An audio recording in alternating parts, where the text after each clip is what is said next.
tal? Bueno, con respecto a lo que estábamos hablando, que venía hablando Jorge, ¿no? De las medidas de prevención, a mí siempre me gusta decir cómo empezó esto, ¿no? Para noviembre, que aumentaron los casos de neumonías graves en torno, digamos, en la ciudad de Wuhan y en algunos otros lugares de China, pero empiezan a notar, digamos, un aumento inusitado de neumonías y estudiando los causales conocidos, reconocidos de las neumonías, encuentran justamente que no son conocidos ni reconocidos. Lo que sí hacen es un mapa, entonces lo primero que hacen es denunciar, ¿no es cierto?, que tienen un brote entonces de neumonías graves producidas por un germen que todavía no está determinado y que el epicentro del brote es el mercado de Wuhan.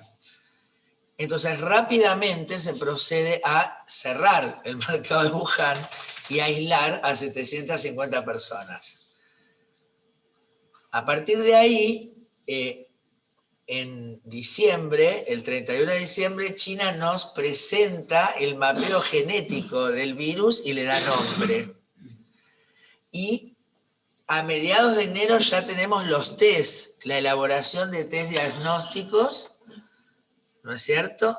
Y ya para junio nos están hablando de vacunas. China ya estaba ensayando una vacuna dentro del ejército. Así que, fíjense eso, ¿qué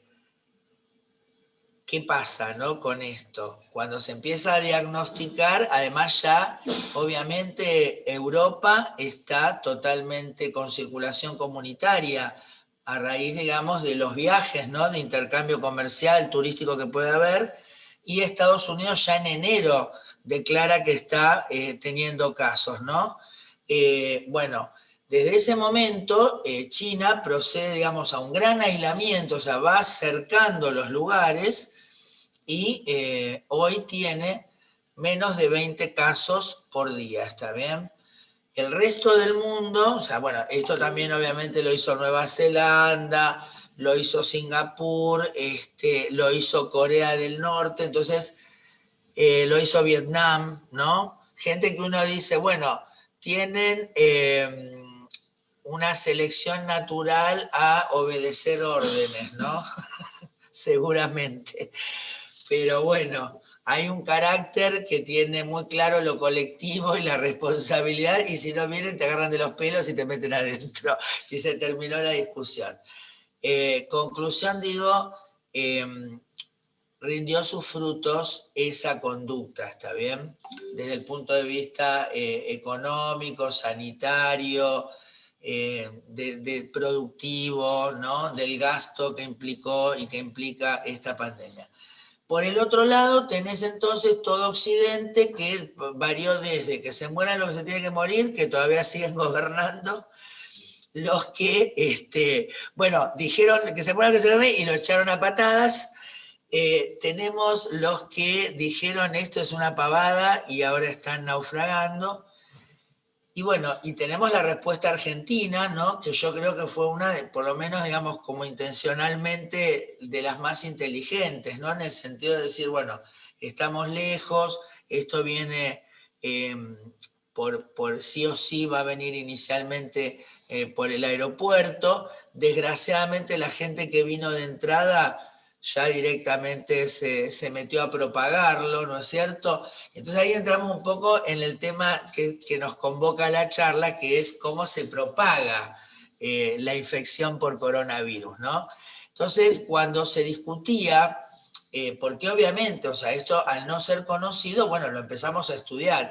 Hay una vorágine de estudios, ¿no?, que realmente sobrecargó, sobresaturó de información, al punto que las revistas científicas en algún momento era como, bueno, a ver, el que haga un estudio, vemos qué hacemos, y en algún momento se dieron cuenta que había estudios que realmente no tenían, digamos, un sustento como para aparecer, digamos, avalados, ¿no?, por las revistas.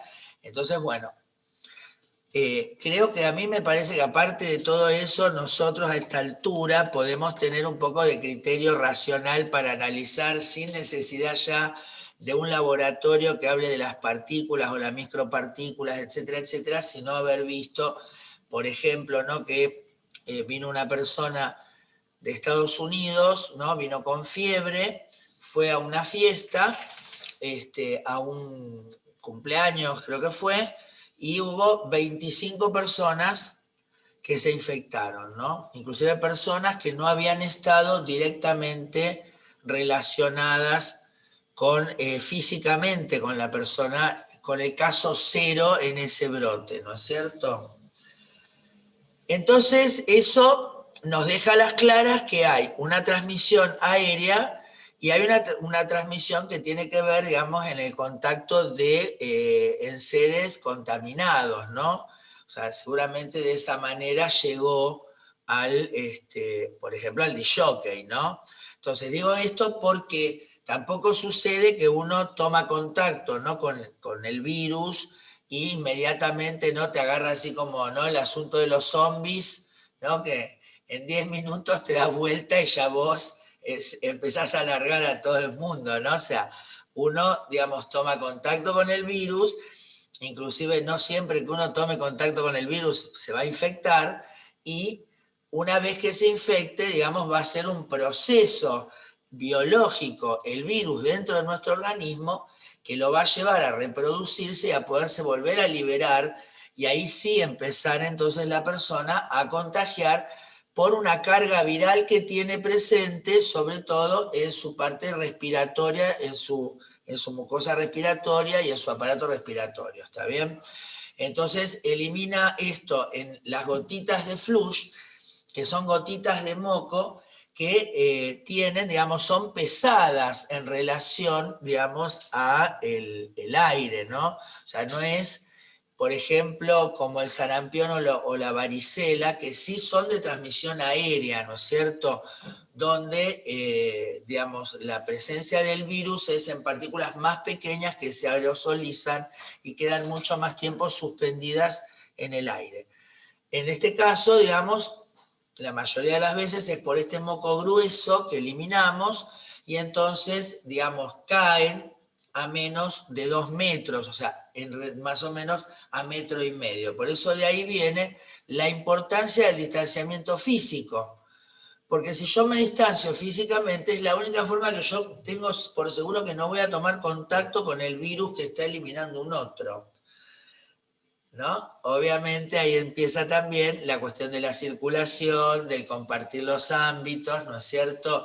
Y entonces el sentido de la ventilación, el sentido de decir, bueno, a ver, ¿podemos garantizar con la superficie que vamos a ocupar, con la cantidad de gente que va a estar presente, ese distanciamiento? O sea, estas son las preguntas que responde el virus. Bueno, si no garantizamos, hay transmisión. Esto es lo que sucede.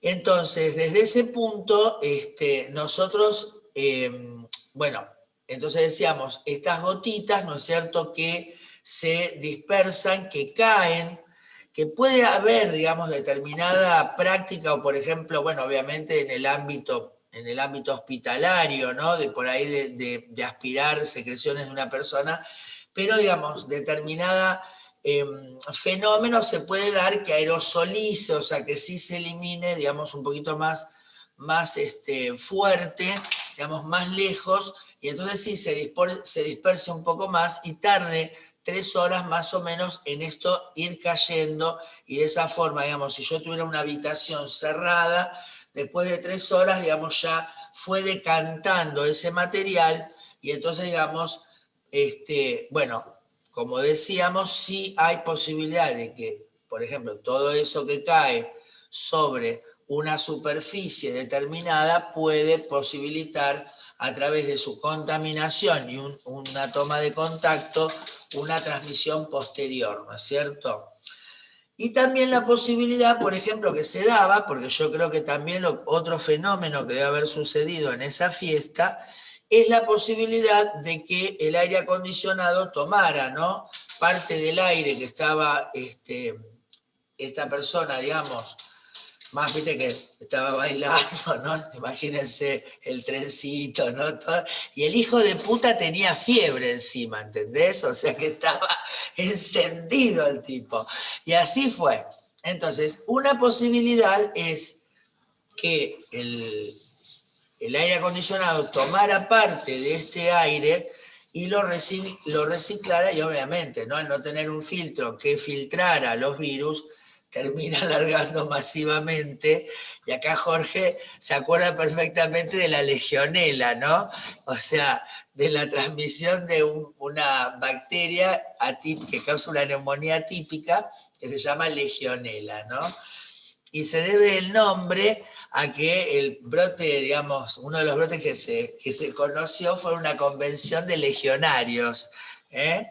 Que lo que pasó fue que justamente entró por los ductos del aire acondicionado y se dispersó a todas las personas que habían concurrido a ese meeting. Así que, como eran legionarios, en homenaje a los primeros caídos, en realidad era conocida, o sea, entraba justamente como categoría neumonía atípica, porque se conocía, digamos, un cuadro de neumonía, pero que no era producido por los gérmenes típicos, ¿no?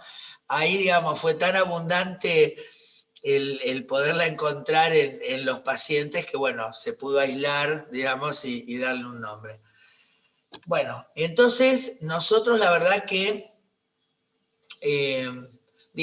bueno, ya sabemos lo que nos pasó con respecto a equipar los lugares, etcétera, etcétera. Nosotros en este caso, bueno, por ejemplo en nuestro hospital empezamos a tener filtro cepa, ¿no? En los ámbitos, porque si no, bueno, la única opción que teníamos era abrir las ventanas, ¿no? Para poder ventilar a los pacientes con coronavirus en salas que no tienen aislamiento boxeado, ¿no?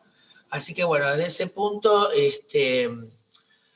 me parece que queda claro entonces que cuando, no solo que queda claro desde el punto de vista que se llama el criterio, ¿no? Sino los resultados a lo que nos está convocando también esta reunión, que es en el ámbito escolar, ¿no? O en el ámbito de estudios, en las aulas, ¿no? Y ahí empieza la gran discusión, ¿viste? Porque dicen, no, pero la escuela no contagia. Bueno, a ver, sí, a ver, por ahí la baldosa de la escuela no contagia, ¿viste? Pero está claro que el hecho de que, bueno, tengamos que circular en el colectivo, ¿no? Tengamos que, digamos, para llegar todos masivamente a un lugar, es obvio que hay lugares donde entonces hay un recorrido donde vamos compartiendo. Entonces, no es por ahí el propio lugar, pero ahora en invierno, ¿no? En las condiciones climáticas que tenemos, etcétera, etcétera, obviamente representa un problema. Y bueno, y ahí yo digo, bueno, y ya pasamos a las preguntas, bueno, está la cuestión entonces de aquel que se siente engripado o que se siente que tiene una molestia y no dice nada, o no va y deja de ir a trabajar. Esto es un problema, este es el primer problema básico que tenemos con la transmisión aérea, que el asintomático empieza a transmitir a los 2 días más o menos. El máximo, digamos, de las personas asintomáticas lleva más o menos una semana, ¿no? Porque recordemos que la persona asintomática es asintomática porque también ha tenido una respuesta inmunológica muy eficiente que logró eliminar al virus rápidamente. Entonces prácticamente ni hay registro de ese combate, pero de ninguna forma fue porque el virus por algún motivo, digamos, se volvió buenito y se fue de la persona asintomática. No, fue porque la persona asintomática logró echarlo muy rápidamente, de forma que no hizo síntomas, pero sí lo liberó, sí lo transmitió. Por el contrario, las personas que se han enfermado más gravemente, que ocupan terapia, en muchos estudios habían pasado más de 3 semanas y seguían teniendo eliminación de virus, ¿está bien? Por eso también es importante que las personas que son dadas de alta y que han tenido algún cuadro un poco más severo, que también cumplan un aislamiento a posteriori. Bueno, esto es un poco lo que me parece que puedo comentarles con respecto a lo que estábamos hablando, que comentábamos del barbijo. A ver, obviamente que lo que habla Jorge de un barbijo un poco más serio, vamos a decir, también tiene su costo y hay que conseguirlo, ¿no? Entonces, en realidad recordemos que la idea del barbijo no es protegerme yo, digamos, como un filtro, ¿no? Que garantice que si yo estoy con alguien en un ámbito que está eliminando virus, yo no me voy a contagiar, sino que sencillamente estamos tratando de disminuir el inóculo que yo voy a liberar en el caso de yo estar infectado. Y esto es un concepto que es tan difícil de que lo incorporemos, es terrible, porque somos tan individualistas que todo tiene que ser hacia mí. O sea, no de mí hacia el otro. O sea, yo puedo ser la fuente. Yo tengo que comportarme como si fuera fuente posible. Y no tengo que estar, o sea, y nosotros como sociedad tenemos que construir la idea, entonces, de que no está mal decir que estamos con gripe, que no está mal decir que pasa esto, porque, digamos, empieza esa sensación de rechazo, de vergüenza. Bueno, ni que hablar ahora que ya estamos con el agua hasta acá porque la gente se ha muerto, ¿no? Entonces se hace muy difícil vencer esa cuestión. Entonces nosotros como sociedad también tenemos que tratar de aprender y decir, bueno, no, dar lugar a ese otro que está con una problemática y realmente nos conviene mucho más ayudar a ese y asistirlo que después haber estado llorando como estamos llorando y como desgraciadamente por un tiempo más vamos a seguir llorando. Entonces, desde ese punto, digo, es importante, vieron que hay un eslogan que dicen, cuidarnos, cuidarte es cuidarnos, ¿no? Dice, cuidarte es cuidarnos. Y a mí me gustaría que dijéramos, cuidarnos es cuidarte, porque vos sos el otro. Vos siempre sos el otro de otro, y así sucesivamente.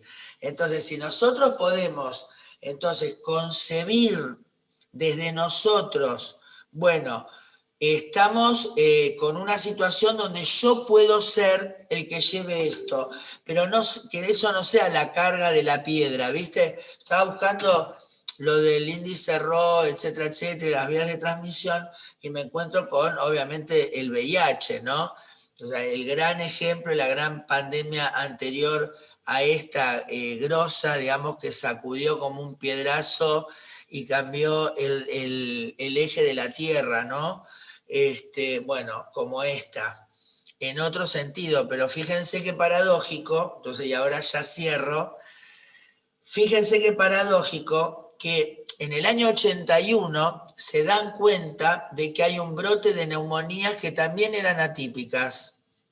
Sí sabían por qué se producían, pero estaban asociadas a inmunodeficiencia en personas que tenían, por ejemplo, antecedentes de trasplantes de órganos, que estaban tratadas con corticoides, que tenían alguna situación conocida, ¿no? Trasplantados. Estas personas que tenían estas neumonías, la única cosa que los unía eran que eran u homosexuales o habían recibido transfusiones de sangre o habían sido personas que habían usado drogas endovenosas, ¿no? Que habían compartido el material, y sus mujeres, sus parejas mujeres.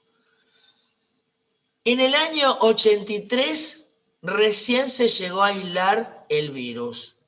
Se llegó a conocer el retrovirus, que también se llamaba, bueno, ahora no, HTLV2, ¿no es cierto? Porque se había vinculado a que era como el primer retrovirus que había descrito Galo, y después se supo o se quiso clasificar como retrovirus humano. Bien. En el año 85 recién estuvieron los test para saber si las personas estaban infectadas. Y ahí se dieron cuenta que entonces había mucha más gente que tenía el virus que estaban enfermos. O sea, se empezó a entender que había una aportación asintomática, que había una situación de infección crónica. Para el año 87 se empezó digamos, se sale con el estudio de antirretrovirales, la acidobudina. Y nosotros recordemos que los estudios de fase clínica y preclínicas devienen de lo que fue la tragedia de la talidomida, ¿no? Por los 50, los 60, cuando se usó la talidomida en mujeres embarazadas y al tiempo aparecen malformaciones terribles que llamamos teratogénesis y que entonces era porque no se había estudiado el efecto que esa droga podía tener. No existían estos estudios. Entonces, a partir de ahí se establece, ¿no es cierto?, como normativa universal para, digamos, lanzar medicamentos al uso, digamos, a la venta, que tienen que pasar por estos procesos. Bueno, cuando la acidobudina o AZT se empieza a utilizar, porque ya se la conocía, se había tratado de probar para el cáncer y no había tenido buen uso, buenos resultados, bueno, se toma entre todo lo que se toma para ver qué pasa y rápidamente se ve una mejoría en el estado de los pacientes en esa primera fase, ¿no? Que es la fase 1-2, que son 10 pacientes. Pero la sociedad civil del HIV es tan especial el fenómeno que sucedió que por primera vez los pacientes forman parte, digamos, digamos, el engranaje político, de las políticas que orientan los países sobre esta temática, se quedan muy interconectados y saben ya que esa droga que se está experimentando anda muy bien. Entonces piden que se rompan los protocolos y que se los deje experimentar con ellos, porque si ellos no accedían a la medicación se iban a morir. Bueno, en febrero del 2020, el doctor Omar Sued me da una nota en mi programa de radio, por las dudas escuchá los martes de 22 a 24 por Radiográfica, de paso les pasé el chivo, nos cuenta que entra fase 3 la vacuna para VIH. Quiere decir que si el VIH realmente se hubiese transmitido por vía aérea y por el contacto directo, como pasa hoy con el coronavirus, porque por eso se acuerdan que las imágenes del EPP con el SIDA era porque la fantasía era que se transmitía por vía aérea, por el contacto, ¿no? Bueno, hubiésemos estado 40 años cerrados, hubiésemos estado 40 años cerrados. Entonces eso lo digo solamente para que tengamos un poco de dimensión de cuando dicen que es un embole el coronavirus, ¿no? Lo rápido que se ha procedido en este caso, y que si realmente se hubiese podido tomar una respuesta en conjunto, una respuesta inteligente, una respuesta que, digamos, pasara por arriba de los intereses económicos que en definitiva hoy se han roto igual, ¿no? Porque estos países, fíjense que nos daban ejemplo de ser aquellos que podían tener abierto porque priorizaban y además eran muy inteligentes porque ellos sí podían tener abierto y bueno, y la verdad que han tenido tragedias enormes y a fuerza de eso tienen que hoy por hoy cerrar más allá de que estén vacunando, ¿no es cierto? O sea que desde ese punto creo que nosotros hoy todavía estamos a tiempo, cuando tenemos un ministro que nos habla de la tercera ola, yo creo que si aprendimos de lo que nos pasó hasta acá, bueno, podríamos entonces tal vez, bueno, cumplir con determinadas cosas que se nos plantean, que son necesarias tal vez, o que definimos, que son, que no se pueden, digamos, esquivar, ¿no? O sea, es irremediable que los chicos tengan que ir a la escuela. Bueno, entonces hagámoslo de la mejor forma, porque las víctimas van a ser ellos, y van a ser los seres queridos de ellos, que son nuestros seres queridos. Entonces, desde ese punto, creo que ahí es donde sería muy importante que nosotros pudiéramos transmitirle a la gente, entonces, cómo es, qué hay que hacer para defenderse todos juntos, ¿no? Y bueno.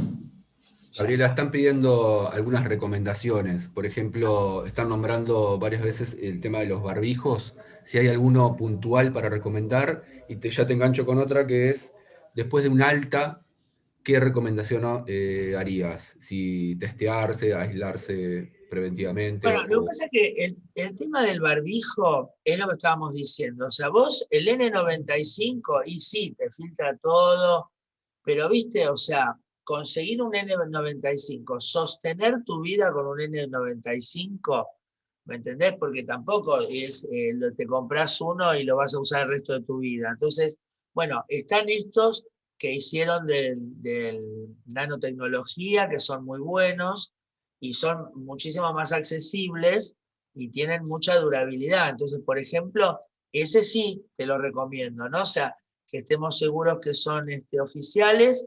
Eso, por ejemplo, es un barbijo que tiene, digamos, características de ser más común, pero a su vez tiene una alta tecnología, por ejemplo. Entonces, en ese punto sí. Después, la verdad, a mí me gusta más la careta, o sea, me gusta más el barbijo con algo por delante que igual no, Jorge me va a decir, sí, bueno, pero si eso es muy rígido y yo hablo fuerte y todo, también se va para arriba, ¿no es cierto? Se escapa. O sea, esos barbijos que vemos que hay ahora que son rígidos, ¿no? Los barbijos inclusivos que le dicen. Bueno, esos, digamos, en un punto son medio, como que tienen ese problema, ¿no? Salvo que vos consigas poner una especie de filtro, ¿no? O sea, por ahí que esta parte se vea, pero la parte de acá, ¿no? Para que cuando salga, como está diciendo Jorge, ¿no?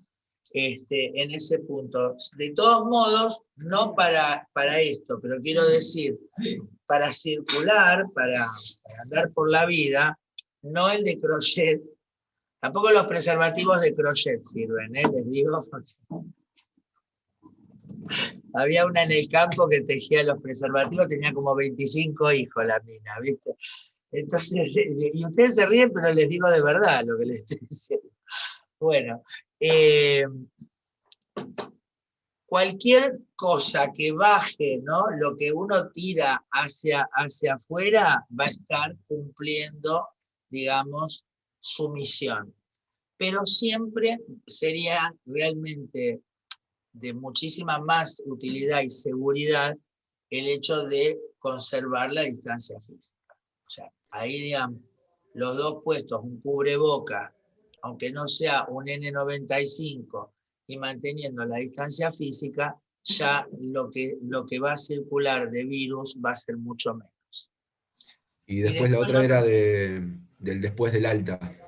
bueno, después del alta, bueno, ahí está el tema, ¿no? Si las personas pueden estar o sea, una cosa es un alta de una persona que cursó asintomática, que es lo que te decía. Si bien hay casos que te hablan de que están más tiempo, pueden haber, digamos, capacidad de transmitir el virus pasado los 14 días, pero en general, digamos, la mayoría inmensa de la gente está, digamos, en un cuadro asintomático, ya después del 10.º día, 7.º, 10.º día, ya no contagia, pero por eso vos lo llevás a 14 días, ¿no?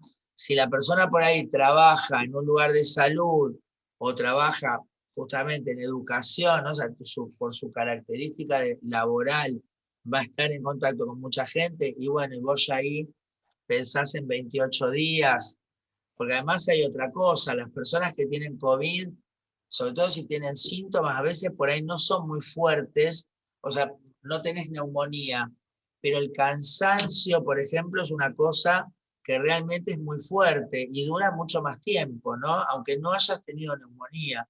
Entonces por ahí el mismo cuerpo te pide el aislamiento. Por ahí ahí tendríamos que negociar entonces es que realmente se permita a los trabajadores entonces prolongar, digamos, la licencia después de ser dado del alta digamos, por ahí de la enfermedad, entre comillas, pensando siempre en que me va a salir más barato, 1000 veces más barato, contener a una persona que está infectada que ir atrás de los casos que me va a provocar a posteriori la circulación de esa persona.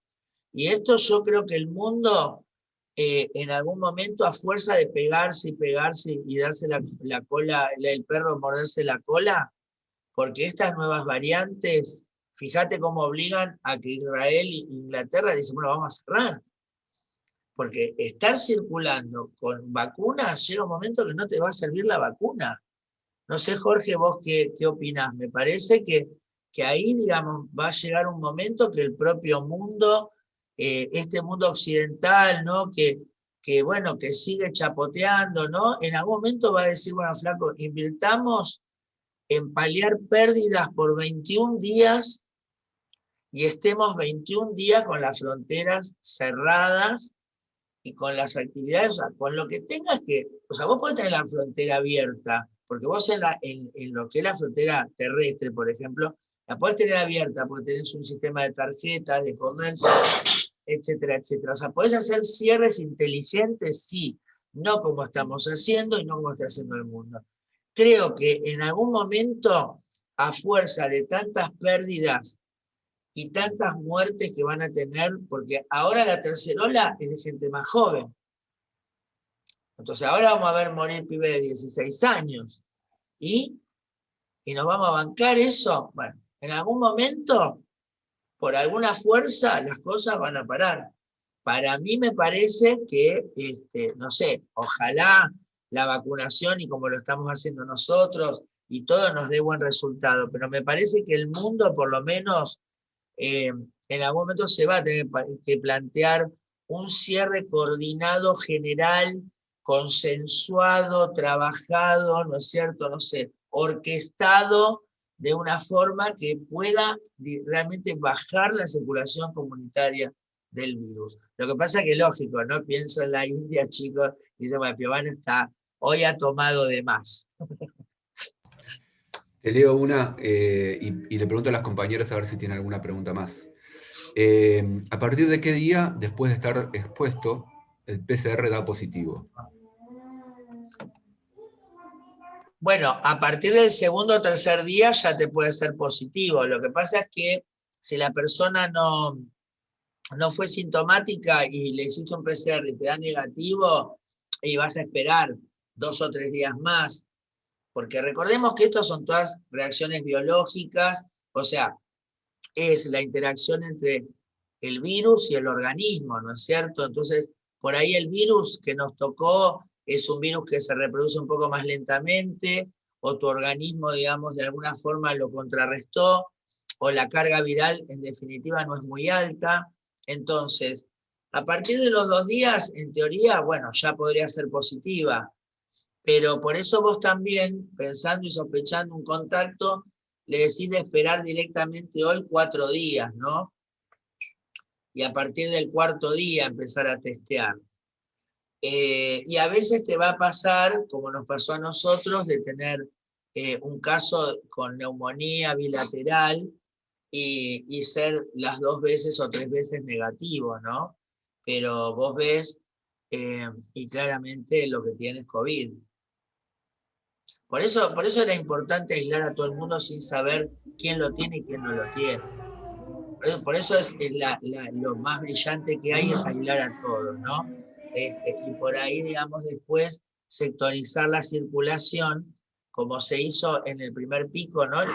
Cuando empezó a bajar, se debió justamente a eso, ¿no? A que se sectorizó la circulación y entonces no se volvió a la escolaridad presencial. Estaba, por ejemplo, los runners, que los runners ustedes vieron que, bueno, nosotros decíamos, pero la verdad, el tipo sale a correr y vuelve a la casa. O sea, es más, salen 3 a correr, pero esos 3 salen y vuelven a sus propias casas. El problema es cuando es el gimnasio, porque ya en el gimnasio no son 3 que corren, son 18, 20, entonces ahí se multiplica. La escuela pasa lo mismo, o sea, vos, por ejemplo, si nosotros en los trabajos, por ejemplo, de comunicación, que se puso los Zoom y yo qué sé, listo, o sea, la gente labura muy poco, pero bueno, vas a un lugar, 3 tipos, vuelven a su casa, si alguno se infecta, los Zoom infecta a 2 más, y esos 2 infectarán a 2 más en su casa. Pero si vos salís de tu trabajo y te vas al after hour, ahí ¿no? A Palermo Hollywood y te juntás con 35 más, y bueno, ahí surgió los brotes que formaron nuestra segunda ola, ¿no? Gabriela, te liberamos que tenés que irte. Agradecemos tu tiempo, obviamente. Estás muteada. Ahí, a ver si.